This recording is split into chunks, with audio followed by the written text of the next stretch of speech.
Hi everyone, it's Sandra, and today we're talking some recent favorite beauty products. I also have a couple of disappointing products. I guess I'll start with those. Let's get the bad news out of the way. The first is a foundation that I have tried to make work ever since it launched. It launched in Canada, I think like at the beginning of May. It's not launching in the States until September, but I just cannot get this foundation to work for me. This foundation makes me look oily and dry at the same time. I'm wearing it today and you can just, it's just not comfortable around my mouth. It feels really tight and dry. I'm just not loving it. It's the Guerlain L'Essentiel foundation. It just does not sit nicely on my skin. It settles into my pores no matter how I prep. Very curious if you can get this foundation to work for you.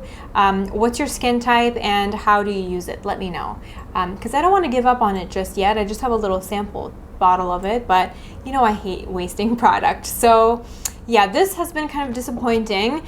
Then the other thing is a product that I don't think is launched yet. I've had it for the last couple of weeks and it's the new Tatcha eye cream. It's the Silk Peony eye cream. I find Tatcha's packaging to always be impeccable. And this eye cream, while the texture is really beautiful, I don't find it moisturizing or hydrating enough under my eyes. I still prefer my Bioderma eye cream over this. I have some fine lines that are always more pronounced when my under eye area is dehydrated. So I like products that kind of give me that boost of hydration because I feel like that gives a really nice plump under eye look. This doesn't do that. I feel like it just kind of sits on top of those fine lines. It doesn't blur them. It doesn't make my under eye area look more hydrated or more luminous. Sometimes it burns under my eyes as well. Kind of disappointed by this.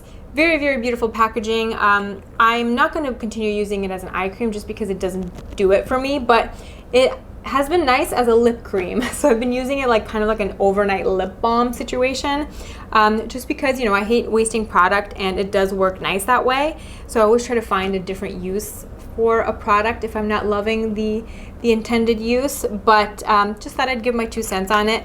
For eye cream, my favorites are still the Bioderma Sensibio eye cream, and I also really like the Henriksen Banana Bright for underneath makeup. And for like battling dark circles and anti-aging benefits, I like the NIOD Fractionated Eye Contour Concentrate. Those have been like my 3 favorites that I would repurchase. Disappointing products out of the way, let's chat favorites. And I'm going to talk about foundation that has been rocking my world this summer and last summer as well. It's not new by any means.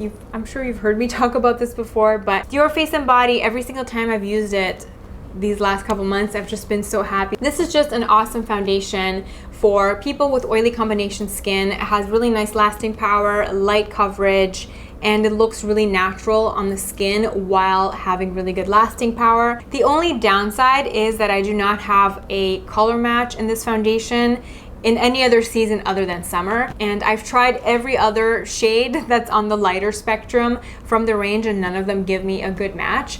Even when I try to mix this with the color 1N, it's still not a great match. So that's the only downside. I actually just ordered the Pat McGrath foundation because by the sound of it, that one would be a really, really nice winter companion to this because that one seems to have a similar coverage, but a little bit more of a radiant finish. So if I can have a nice winter color match on the Pat McGrath foundation, if that works for me in the winter as well as this works for me in the summer, that would be a really nice combination. Keep your eyes peeled for my thoughts on the new Pat McGrath foundation. I'm a foundation hoe. I shouldn't have ordered it because, you know, I need to use up what I have, but I just couldn't resist, you know? I just couldn't resist. I had a weak moment, but I'll be letting you know my thoughts on that foundation once it arrives. In terms of concealer, the Armani Power Fabric Concealer has totally blown out my other favorite concealers out of the water. If you are somebody that is starting to notice those fine lines under your eyes and you want a concealer that doesn't crease and that looks really nice, that gives you enough coverage without looking or feeling heavy, this is your jam. It's not quite as much coverage as the Tarte Shape Tape or the Too Faced Born This Way. If I'm having a rough morning, I still mix this with a little bit of the Too Faced Born This Way concealer just to get that extra brightening and that extra coverage. But if I'm just having like a normal under eye day, this definitely takes care of any concerns that I may have. I just love the texture of it. I love the fact that it gives a good coverage without feeling heavy at all. It's like really lightweight and almost flexible the way that it wears over the skin. This is the least creasy concealer that I've ever used. Even if I'm not setting it with powder, I can still get a really nice wear out of this. I have this in shade number 4, which I'm able to use on blemishes and under the eyes. I do prefer this formula as an under eye concealer, but this is fantastic and it has definitely earned a place in my top 5 favorite concealers. Next product is a cheek product, and it's actually the blush that I'm wearing today. And I also wanted to show you the brush that I used to apply it. This is the multitasking cheek brush from Real Techniques. This is a cushion blush from Lancome. I think they're going to be discontinued because I don't see them on Sephora anymore. I don't see them on Nordstrom. They're still on the brand website, but once it comes off of Sephora and then it slowly comes off of all the other department stores, that's usually when the alarm bells start ringing in the back of my mind. But this is such a great blush formula and not enough people talk about it, probably because it launched at a time when people really weren't into cream cheek products. This has been around for quite a while now, but it's a great blush. It's a cushion blush. I love cushion products. I love cushion foundations. You just have this beautiful cushion with the pigment, and sometimes I apply with this if I'm on the go, but most of the time I just like to dip in my Real Techniques brush and then just gently build the color to my desired intensity. The finish is really nice. The color is called Sorbet Grenadine, which is such a beautiful, fresh coral color for summer. I have just been loving this. When I want a bit of color on my cheeks. Now that cheek products are really in, I feel like they could have just, you know, started marketing these again. I'm really happy to have had the chance to rediscover this particular blush formula over the last couple of months, and maybe if you have this lying around in the back of a drawer somewhere, this video will inspire you to pull it out and play with it again. It doesn't feel sticky, it sets nicely, like your hair won't cling to your cheeks. It's a great cream blush formula. Next, let's chat lipsticks, and I will start with the lipstick that I'm wearing today, which is also from Lancome, and it's the Mademoiselle Shine lipstick in the color 157. I got this because of Alana Davison. She was raving about these way before they launched, and then as soon as they launched, I was like, I need to try this lip product. Usually when she makes a lip product recommendation, I jump because we tend to like a lot of the same things, a lot of the same colors, a lot of the same textures, and this does not disappoint. It's such a beautiful, juicy, orangey red. It's a sheer color, but you can definitely build it up if you want more pigment. I like to wear it sheared out with a nude lip liner, or I just build up the pigment if I want more of an impactful lip, and it's just so comfortable. This is one of those products that you can just easily throw in your bag and reapply throughout the day. Your lips will never feel dry because it has such a nice balmy consistency. And then the next color is Coral. And funny enough, they're both very similar colors. We have the L'Oreal Luminous Coral, which I was obsessed with last summer, and I'm still very much enjoying it this summer as well. And then the Lisa Eldridge lipstick in the color Go Lightly. Now, Lisa's lipstick sold out really quickly. This was the only one I picked up. I tried to be good and only limit myself to one color. But then when I got Lisa's lipstick and I swatched it side by side with the L'Oreal, I was like, no wonder I was gravitating towards this color, because they are very similar.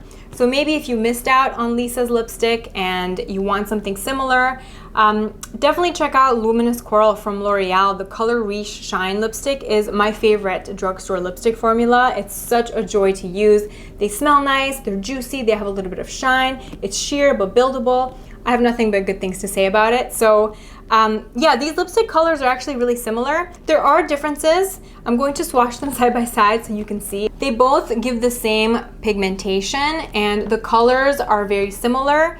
The differences that I notice, the L'Oreal lipstick is a bit more orange, whereas Lisa's lipstick in Go Lightly is a little bit more towards the pink side of the spectrum. But again, they are still coral, and on my lips, they look almost the same. In terms of comfort, they're equally as comfortable. The L'Oreal lipstick is a bit more shiny. I really like both of these, and if you are on the hunt for a nice sheer coral this summer and you missed out on Lisa's lipstick, I think the L'Oreal one will keep you happy. You can easily achieve the same look. And yes, I was swatching nail polishes before I film this, which explains my weird nail polish hand. I need to remove that. I also have one eyeshadow. I didn't want to talk about eyeshadows too much because I recently did a top 5 favorite eyeshadow palettes video, and 2 of the palettes in that video are the palettes that I've been using the most this summer. But I do have one new single eyeshadow that has totally rocked my world. It's the eyeshadow that I'm wearing today. That's all I'm wearing today on my eyelids, and it's by Lise Watier, and it's the color Loafer.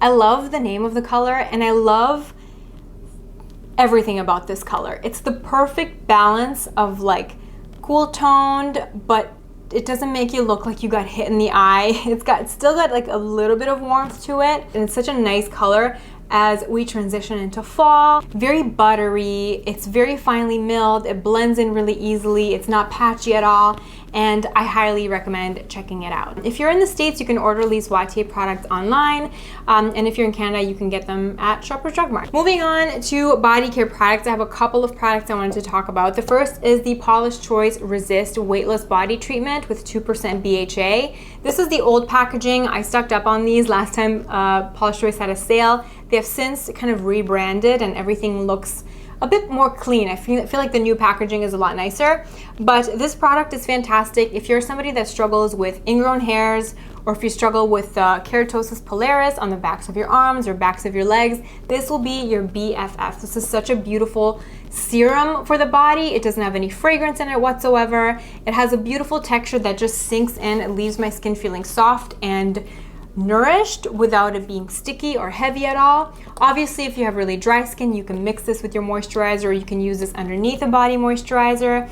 Sometimes if I have a dry skin day, I just mix it in with some body oil and it does the trick for me. And it's a product that I've been using for the last like year and a half. I don't think I've ever mentioned it on my channel, but here it is now. If you also struggle with ingrown hairs like I do, or you know, you have some KP on the backs of your arms, this is awesome. From one body ailment to another, if you have stiff or sore joints, this is great. This is a CBD body oil from Lord Jones. Lord Jones is like CBD products for the luxury beauty junkie because all their packaging is so beautiful. Now, I'm not a stranger to CBD body products. I wanted something with a bit of a lighter texture for the summertime, and I also love the packaging. It comes in a roller ball. So what I'm using this for right now is to just kind of alleviate any soreness in muscles after exercising. Sometimes I can get a little bit of pain in my ankle or on my knee, depending on how often I'm running in a particular week. So I just kind of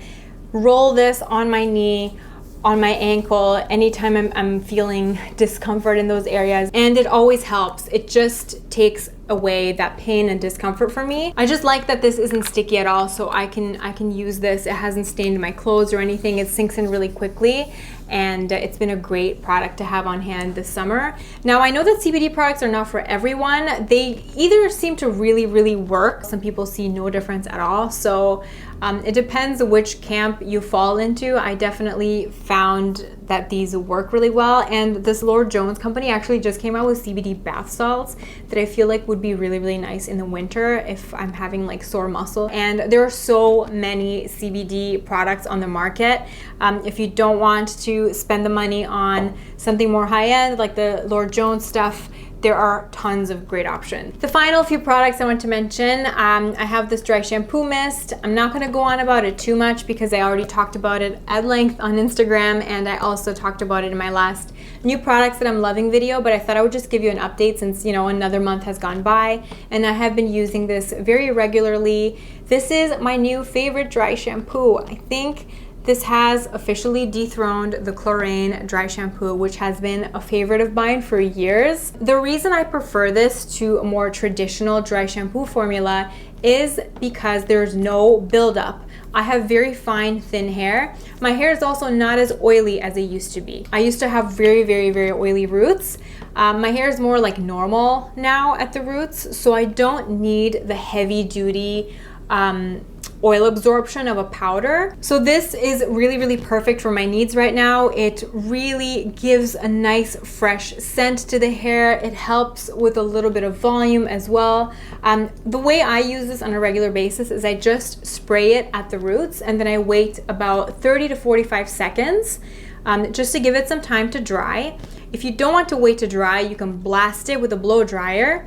And then after that, I just massage it into the roots. And as I massage it, I can like feel it working, and it kind of gets rid of any oil, any sweat, anything like that. And it just works. It's got like micellar water properties in it, and it just works really, really well for my hair type. My go-to daytime fragrance this summer has been the Orange Sanguine by Atelier Cologne. I love this. I have mentioned it before, but I just had to give it some more love. It's just such a gorgeous scent. If you're into citrus, this is like squeezing fresh oranges by the ocean. It has a beautiful freshness to it, and it also has that zing from the citrus. It's beautiful. It's never cloying. I can just keep reapplying this throughout the day, and it just lifts my mood. It just makes me really, really, really happy, which is the best thing about a fragrance, right? We want to kind of put a fragrance on and be transported to like a happier time, happy memories. That's my favorite thing about a fragrance. And then for the evening, speaking of happy times and happy memories, this was my go-to fragrance last summer, especially summer evening. Alien by Mugler is one of my favorite fragrances. I've been wearing it for the last like 10 years, maybe more than that. And the Alien Flora Futura is like a lighter, more toned down version of the original. If you don't want to blast people in the face with the strong hint of jasmine that the original Alien has, just again, it gives me really happy memories. So that is about it for me. Let me know what your favorite fragrance and what your favorite beauty products have been so far. I hope you're having a great, great day. Thank you so much for watching, and I'll see you in my next video. Bye.